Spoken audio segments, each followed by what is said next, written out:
What is sleep? We often see it as a simple necessity, a biological reset, a period of rest for a weary mind and body. We spend a third of our lives in this state, unconscious, vulnerable. But what if it is something more? What if the nightly act of closing our eyes is not merely about restoration? Imagine for a moment that sleep is a shield, a fragile barrier that holds back a tide of something ancient and unseen. This is a story about what happens when that barrier is torn down. It is a tale of scientific ambition and of a terrifying truth that humanity was never meant to discover. A truth that suggests we are not alone when we dream. The world is full of mysteries. Many lie in the deepest oceans or the farthest reaches of space. But perhaps the greatest mystery of all lies within us. It is hidden in the quiet hours of the night. For centuries we have accepted sleep without question. It is as natural as breathing, yet we understand so little of its true purpose. We chart the cycles of REM and deep sleep. We map the brain's electrical activity, but the fundamental why remains elusive. The story of Project Chimera forces us to confront this ignorance. It suggests that our assumptions about rest and recuperation are dangerously incomplete. It proposes that in our slumber we are protected. Consider the animal kingdom. Sleep is a universal phenomenon. From the smallest insect to the largest whale, life requires this period of dormancy. It is a state of profound vulnerability. A sleeping creature is easy prey. Evolution, a process of ruthless efficiency, would surely have eliminated such a risky behavior if it were not absolutely essential. So, what is its vital function? We believe it is for healing, for memory consolidation. But Project Chimera offered a different, more sinister explanation. It hinted that sleep's primary role is not to let something in, like rest, but to keep something out. Something that waits patiently in the darkness. This exploration takes us back to a time of great tension and even greater scientific hubris. The mid-20th century, an era when humanity, armed with newfound knowledge, believed it could conquer any frontier, even the fundamental laws of its own biology. They sought to create a soldier who would never tire, a worker who would never need to rest. They sought to eliminate sleep. They did not understand what they were truly tampering with. They did not realize that by trying to unlock humanity's full potential, they were instead unlocking a cage. And what they released would change our understanding of existence forever. The silence of the night would never sound the same again. The year is 1958, the world is cleaved in two. The Cold War rages not with open battles, but in the shadows. It is a war of ideology, of espionage, and of scientific one-upmanship. The space race is just beginning, the arms race is escalating, and in secret laboratories on both sides of the Iron Curtain, another more clandestine race is underway, a race to unlock the full potential of the human mind and body. To create the perfect soldier, the perfect operative, one who could outlast any enemy, one who did not need to sleep. This was the fertile ground from which Project Chimera grew. In this climate of paranoia and ambition, ethics were often seen as an obstacle. Progress was paramount. The goal was to gain an edge, no matter the cost. Scientists were given vast resources and little oversight. They were encouraged to push the boundaries of what was considered possible. The concept of a sleepless soldier was the ultimate prize. Imagine the strategic advantage, an army that could operate around the clock, pilots who could fly for days on end, sentries who would never falter. It was a tempting and powerful dream, a dream that would soon become a living nightmare for those involved. The project was born from a simple yet profoundly arrogant premise that sleep was a biological flaw, an evolutionary leftover that could be engineered out of the human system. It was seen as wasted time, inefficient, a weakness to be overcome. The prevailing scientific view was mechanistic. The body was a machine and the brain a complex computer. If one could simply find the right chemical switch, the off button for fatigue, then humanity could be upgraded. This reductionist view failed to account for the complexities of consciousness. It failed to consider the ancient, unseen forces at play in the human psyche. Project Chimera was therefore not just a scientific experiment, it was a strategic weapon in development. It was funded through clandestine channels, its existence known only to a select few in the highest echelons of military intelligence. The official records were sanitized or destroyed. The location was a remote, forgotten facility, far from prying eyes. Here, in this isolated crucible, the grand and terrible experiment was set to begin. The scientists believed they were on the verge of a breakthrough that would change the course of history. They were right, but not in the way they had ever imagined. At the heart of this dangerous venture were two brilliant yet deeply flawed individuals. Dr. Alistair Finch was a British neuropharmacologist, a man driven by a relentless ambition to make his mark on the world. He was meticulous, cold, and utterly convinced of his own genius. He viewed the human brain as a puzzle to be solved, a machine to be perfected.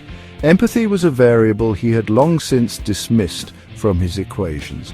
For Finch, the subjects of his experiment were not people.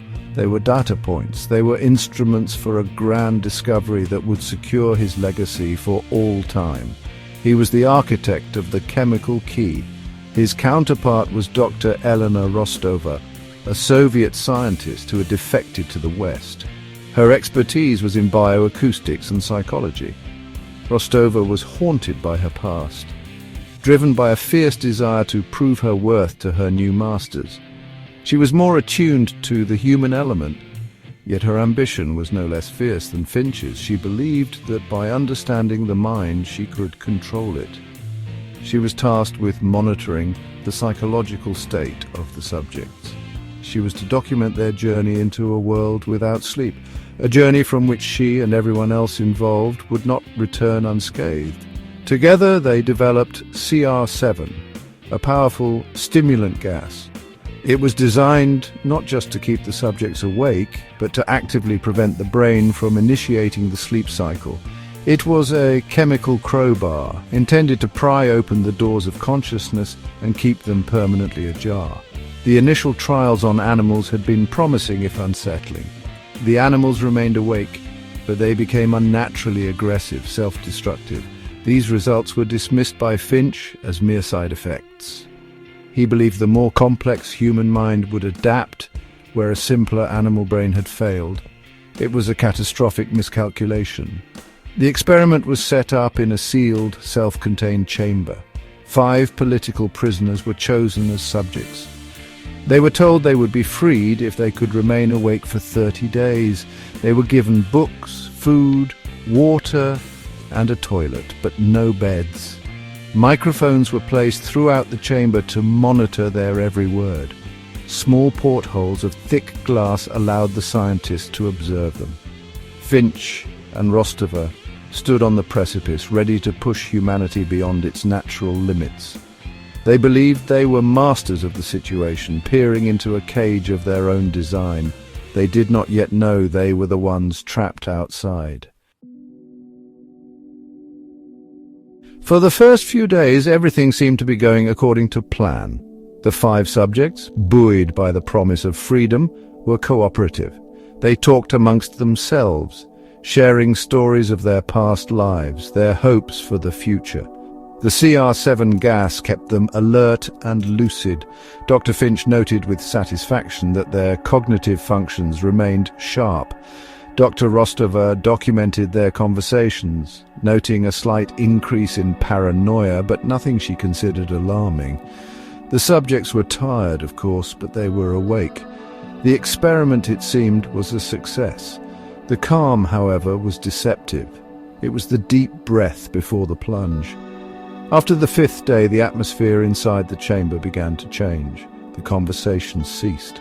The subjects started to murmur to themselves, pacing the confines of their sterile prison. Their paranoia escalated dramatically. They began whispering into the microphones, betraying their former comrades in the hope of winning favor with the unseen observers. Finch saw this as an interesting, if predictable, psychological breakdown, a consequence of stress and confinement. Rostova, however, felt a growing sense of unease. The nature of their paranoia was strange, disjointed. They seemed to be turning on each other based on delusions she could not comprehend. By the 9th day, the screaming started. One subject began to run back and forth along the length of the chamber, screaming at the top of his lungs for hours on end. He continued until his vocal cords ruptured, leaving him able to produce only hoarse squeaks. The other subjects showed no reaction to this. They continued their whispering into the microphones, their eyes fixed on the one-way glass of the observation portholes. Then, a second subject started screaming. The remaining 2 began to methodically tear pages from their books, defecate on them and plaster them over the glass portholes, sealing themselves off from view. The screaming stopped, and then silence. For 3 days there was nothing, a complete and utter silence from within the sealed room. The scientists checked the microphones. They were working. They checked the oxygen levels. They were being consumed at a rate that suggested all 5 subjects were still alive. The silence was more unnerving than the screaming had been. Finch and Rostova argued. Finch wanted to wait, to let the experiment run its course. Rostova, gripped by a terrible fear, insisted they intervene. They had lost control. They were no longer observers of an experiment. They were custodians of a tomb that was ominously, terrifyingly quiet. The decision was made to open the chamber. On the 15th day, well short of their 30-day target, the scientists ceased the flow of CR7 gas. They replaced it with fresh air. They announced via the intercom system that they were entering. "We are opening the chamber. Lie flat on the floor and do not resist. You will be freed." Their announcement was met with a response, a single calm voice from within. "We no longer want to be freed." This simple, chilling sentence sent a ripple of fear through the control room. It was not the voice of a prisoner, it was the voice of something else. Soldiers were sent to unseal the heavy door. As it swung open, they were met with a scene of unimaginable horror. The stench was overwhelming. Only 4 of the 5 subjects were alive. The 5th lay dead, disemboweled, with chunks of his flesh stuffed into the floor drain. The living subjects were changed. They had torn great strips of muscle and skin from their own bodies. The wounds were gaping, yet the subjects seemed oblivious to the pain. They looked up at the soldiers, not with fear or relief, but with a predatory hunger. Their eyes were wide, black, and filled with a terrifying awareness. The subjects fought against their rescuers with a strength that was simply not human. They resisted being removed from the chamber. One soldier was killed, another grievously wounded before the subjects could be subdued. As they were being dragged out, they screamed and begged for the gas to be turned back on. They pleaded to be returned to the room, to be allowed to stay awake. It was then that Rostova noticed the auditory phenomenon. Amidst the chaos and the screaming, she could hear something else on the chamber's microphones. A low, rhythmic hum. A sound that had not been there before. This sound was faint, almost subliminal. It seemed to emanate not from any specific point, but from the very air within the room. It was a deep, resonant frequency that made the teeth ache. Rostova, an expert in bioacoustics, had never encountered anything like it. It was not mechanical. It was not biological in any known sense. It was structured, almost like a language, but one that operated on a level far below human perception. She realized with dawning horror that the silence of the previous days had not been silence at all. It had been the sound of them listening, of them communicating with something that had answered back. The surviving subjects were moved to a medical facility. Their transformation was as baffling as it was terrifying. Despite their horrific self-inflicted injuries, they showed an unprecedented resistance to sedatives. A dose that would kill a horse barely seemed to affect them. They fought with a feral, demonic strength, breaking the bones of the medical staff who tried to restrain them. When one was finally strapped to an operating table to repair his wounds, he thrashed so violently against his restraints that he tore a muscle in his leg. The doctors tried to administer an anesthetic. He looked at them and smiled. As the surgeon began to work, the subject remained awake. He did not scream. He did not flinch. He watched the procedure with a look of intense, grim satisfaction. When the surgeon expressed his astonishment, the subject turned his head. His eyes, dark and ancient, locked onto the surgeon's. "I must remain awake," he rasped, the words bubbling through the blood in his throat. The other subjects exhibited the same behavior. They refused sleep. They refused unconsciousness. It became clear that they were not afraid of the pain of their injuries. They were terrified of what awaited them if they were to fall asleep. Dr. Rostova, meanwhile, was obsessively analyzing the audio recordings from the chamber.